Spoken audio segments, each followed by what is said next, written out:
السلام علیکم سامعین، 4 سفر المظفر ہے، 22 اگست ہے۔ خبر کا عنوان ہے نوح کے مکان گرانے کے معاملے میں عدالت نے ڈپٹی کمشنر کو نوٹس بھیجا۔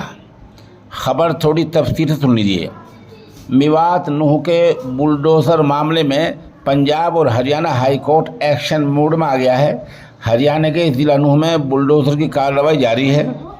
ہائی کورٹ نے اس معاملے میں ایک عرضی پر ریٹ پر سنوائی کرتے ہوئے نوح کے ڈپٹی کمشنر دھیریندر کو توہین عدالت کا نوٹس جاری کرتے ہوئے جواب طلب کیا ہے۔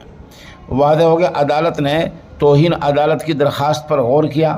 اس کے بعد ہائی کورٹ کے جسٹس اروند سنگھ سانگوان نے ضلع نوح کے رحیم الدین اور دوسرے لوگوں کی جانب سے دائر ریٹ پر سنوائی کرتے ہوئے یہ نوٹس جاری کیا۔ درخواست دینے والوں نے ایک درخواست میں ہائی کورٹ کے 2020 کے ایک حکم کا حوالہ دیا ہے۔ اس حکم میں کہا گیا تھا، ہدایت دی گئی تھی کہ جب تک درخواست گزاروں کی نمائندگی کا فیصلہ نہیں ہوتا انہیں مناسب وقت دیا جائے۔ یہ حکم بھی انہی مکانات کے بارے میں ہے اور ہائی کورٹ نے یہ بھی کہا تھا کہ کوئی کارروائی نہ کی جائے، حالانکہ انہیں زبردستی بے دخلی کے اقدامات کیے گئے ہیں۔ درخواست گزار کے وکیل نے کہا کہ ان احکامات کے باوجود نوح میں بلڈوزر چلائے گئے۔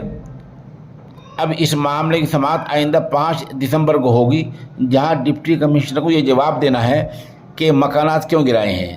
جب عدالت نے کافی پہلے ایک معاملے میں روک لگا رکھی ہے تو آخر بلڈوزر چلانے کی کیا وجہ پیش آ گئی تھی؟ یہ وجہ ڈی ایم کو، وہاں کے ضلع کلکٹر کو، ہائی کورٹ کو بتانی پڑے گی۔